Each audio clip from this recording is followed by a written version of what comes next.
plan, que en la práctica también representa el decir claramente no hay en este momento un plan. ¿Qué me puede decir de eso?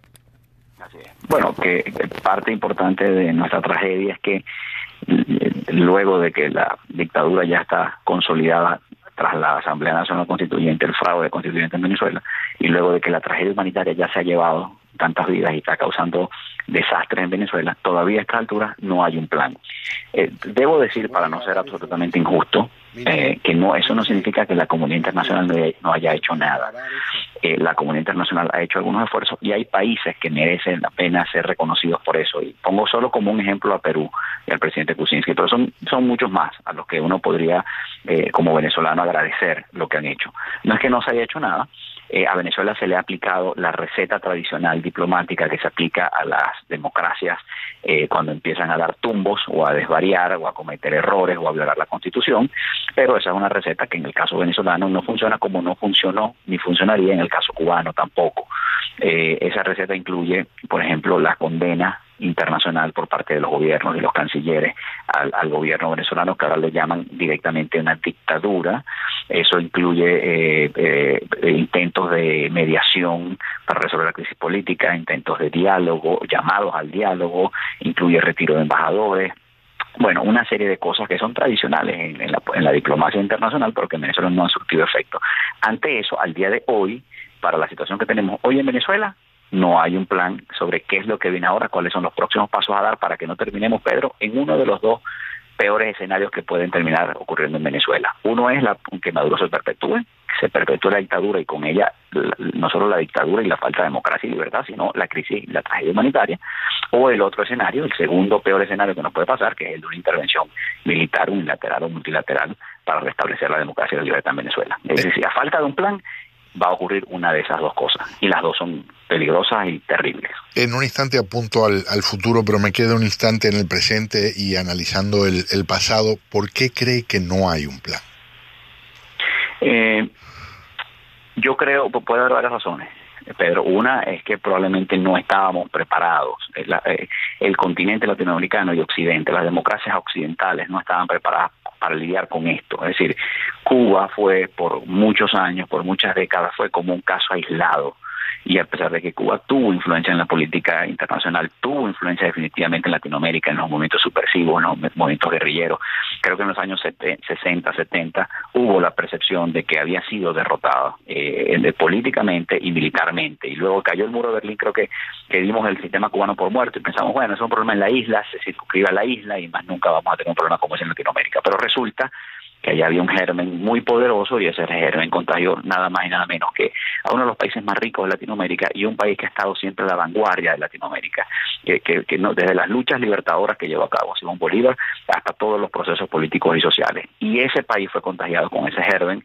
Tuvieron en Hugo Chávez un excelente discípulo y Venezuela se contagió de la peor cepa posible del comunismo. Y aquí hago un paréntesis: el comunismo siempre es destructivo, destruyó media Europa en su momento, eso ya lo sabemos, pero de las variantes que tiene el comunismo, la cepa más peligrosa, la más destructiva y la más difícil de erradicar es el castrocomunismo, porque además tiene una forma insólita, increíble de meterse, permear a la sociedad, ir a los estratos más bajos, buscar a los excluidos, incluir allá a los militares, a los más pobres, generar una red que después se convierte en toda una red de complicidades, de prebendas, donde los que están con el régimen están bien, los que no están mal, de delatores, inclusive donde la familia acusa a la propia familia, y genera una red tan intrincada que terminan perpetuándose en el poder y siendo muy difíciles de desmontar y erradicar definitivamente. Y eso es lo que le cayó a Venezuela. Esa es la cepa de la enfermedad que nosotros tenemos en Venezuela hoy, y el continente no estaba preparado para que eso ocurriera. Dábamos a Cuba y al castrocomunismo como derrotados política y hasta militarmente, y no lo estaban. Qué fascinante cuando uno trata de dar un pasito atrás para mirar con más perspectiva. Fidel Castro, por supuesto, hizo cosas monstruosas, no solo arruinó a Cuba, sino que exportó desastre a toda la región. Se multiplican las cosas que podemos decir. Lo que no se puede negar es que con toda su maldad, con toda su capacidad para hacer cosas negativas, era un hombre muy inteligente. Y ver a Nicolás Maduro al frente de una dictadura en Venezuela con las obvias carencias intelectuales, tal vez incluso hasta sin exagerar, digamos, una persona que se puede ver tal vez al frente de un área, de una, no sé, representando una fábrica, representando un grupo de trabajadores en algún área, pero que termine de titular de la dictadura, es una de las tantas cosas que a mí me parece de las travesuras siniestras de nuestra historia, ¿no? Sí, pero en un sistema como el que tenemos en Venezuela ahora, fíjate, ya lo que hay, el sistema, el gobierno, el narcogobierno, la narcodictadura que está instalada hoy en Venezuela, además calcada a imagen y semejanza del castrismo cubano y adaptándose a la realidad venezolana de 40 años después, ese sistema que tenemos hoy ya está suficientemente asentado, solidificado, perpetuado y atornillado en el poder como para sobrevivir a Chávez, así como el castrismo en Cuba sobrevivió a Fidel y podrá sobrevivir a Raúl probablemente. Bueno, en Venezuela sobrevivió a Chávez, y no importa que esté Maduro, que esté Diosdado, que esté una persona con más o menos capacidad intelectual o política inclusive, ya está consolidado allí. Eso ya es una maquinaria, ya es un régimen y funciona con la lógica de los carteles de la droga, con la lógica de los grupos mafiosos. O sea, una lógica que no tiene nada que ver con la lógica democrática. Allí no necesariamente va a ser exitoso el que tenga las cualidades del político, el que sea más político, o el que pueda comunicar, el que pueda proponer cosas, o el que exhiba cualidades de hombres de Estado. No es un sistema donde tienes que ser un estadista para poder mantenerte en el poder, sino probablemente todo lo contrario. Están escuchando en Actualidad 1040 a una de las figuras más importantes de la oposición venezolana, Ramón Muchacho, exalcalde de Chacao, y ahora me imagino en proceso de buscar asilo en Estados Unidos. ¿Cuál sería el trámite que enfrenta ahora Ramón?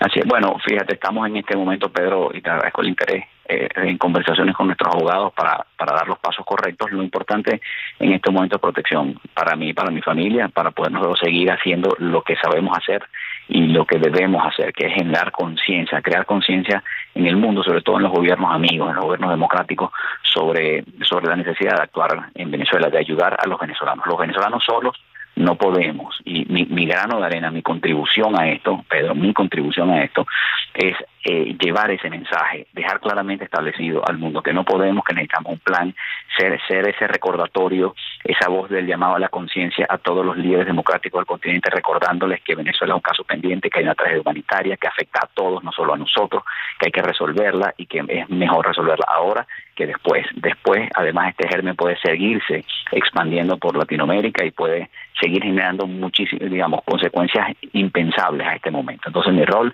necesito estar libre para poderlo hacer y para seguir haciendo este esfuerzo. Por cierto, si me permites, Pedro, tú que eres un hombre de medios y que tienes, estás en radio y televisión y tienes una audiencia importante, en este momento Nicolás Maduro está dando una rueda de prensa con medios internacionales en cadena de radio y televisión en toda Venezuela, y está reaccionando contra lo que ha sido, vamos a decir, la paliza que le está dando la opinión pública a nivel internacional. Allí inclusive hubo una agresión directa a la BBC, se refiere a la BBC. Yo estuve con la BBC el viernes pasado, la BBC publicó una extensa entrevista donde yo fui muy claro y muy duro, como lo he sido hablando contigo, sobre lo que está pasando en Venezuela. Él acaba de hacer un ataque directo a la BBC acusándola, tú sabes, de conspiración, de que quiere derrocar al gobierno, etcétera. Pero en general los ataques han sido hacia todos los medios de comunicación internacionales, y está resintiendo el gobierno toda esta vamos a decir, esta opinión pública internacional que está clamando por una solución en Venezuela y que reconocen a Maduro como un dictador, y es algo que lo tiene, está a la defensiva en este momento, está en Venezuela, ya lo verás en los reportes de prensa, otro en tu programa que también produce y con tan buena información siempre. No, y como vamos aquí en términos de prioridades, es más importante conversar con usted que escuchar en este momento a Maduro. Entonces estamos grabando lo que está diciendo Maduro y más adelante vamos a compartir algo de sus inventos. Va a ser muy importante analizar eso, Pedro, y otra cosa donde debes poner el ojo. Cuando hablamos tú y yo ayer, todavía la noticia no había, vamos a decir, no había sido tan difundida, pero tú sabes que viene el vicepresidente de los Estados Unidos Mañana no es que viene a la Florida o Miami, viene nada más y nada menos que al Doral, que es el enclave del exilio venezolano, de la resistencia venezolana, de la oposición venezolana, y eso es una señal que hay que ver con muchísimo cuidado. Tú sabes que Yogi Berra tiene una frase que a mí me encanta. Él decía, es mucho lo que se puede ver con tan solo observar. Y cuando uno ve aquel candelazo que lanzó Trump hace unos días, y luego ve a Pence, que hizo una gira por Latinoamérica. En cada país de Latinoamérica habló extensivamente sobre Venezuela y pidió apoyo para el caso venezolano. Y ahora el vicepresidente viene mañana al Doral a reunirse con la comunidad venezolana, mientras que el Departamento de Estado, la CIA y las agencias del gobierno americano dicen que el gobierno de Maduro es una amenaza no solamente para nosotros los venezolanos, sino que es una amenaza para los Estados Unidos y para toda la región. Bueno, cuando uno ve todo eso, puede sacar muchas conclusiones, y es muy importante la presencia mañana del vicepresidente. Entiendo que con el senador Rubio y con el congresista Díaz Balart y con otros, me parece sumamente importante ese evento. Hay que verlo, ponerlo en contexto. Creo que hay una resolución, hay una decisión en Washington, y creo que es compartida en otras capitales de Latinoamérica, de que hay que resolver el caso venezolano, hay que entrar de frente al caso venezolano. Hablemos de tal vez lo más complicado en esta conversación. No hay plan. ¿Cuál debería ser el plan? Bueno, esa es una excelente pregunta. El plan, vamos primero déjame primero decirte lo que no debe contener el plan. El plan no debe contener o no debe basarse en cosas que ya están probadas y que no funcionan en Venezuela, cosas que son muy buenas y que funcionan generalmente hacia gobiernos democráticos, pero que no funcionan hacia un gobierno como este, que tiene otra lógica, ¿no? Entonces, ahí ¿en qué no debe basarse o qué no debe insistir ese plan? En insistir en procesos de mediación internacional o de diálogo, con la esperanza de que mediante un diálogo o una mediación la narcodictadura pueda voluntariamente ceder a esa presión, y entonces voluntariamente abrir un canal que permite una salida democrática en Venezuela. Eso nos encantaría a todos, sería maravilloso, un cuento de hadas. Eso no va a ocurrir, eso ya se intentó. No se trata de que no lo intentemos, sino que se ha intentado por mucho tiempo. De hecho, hay un nuevo esfuerzo por allí. En cualquier momento va a llegar el expresidente Rodríguez Zapatero a Venezuela, volverá con el tema del diálogo.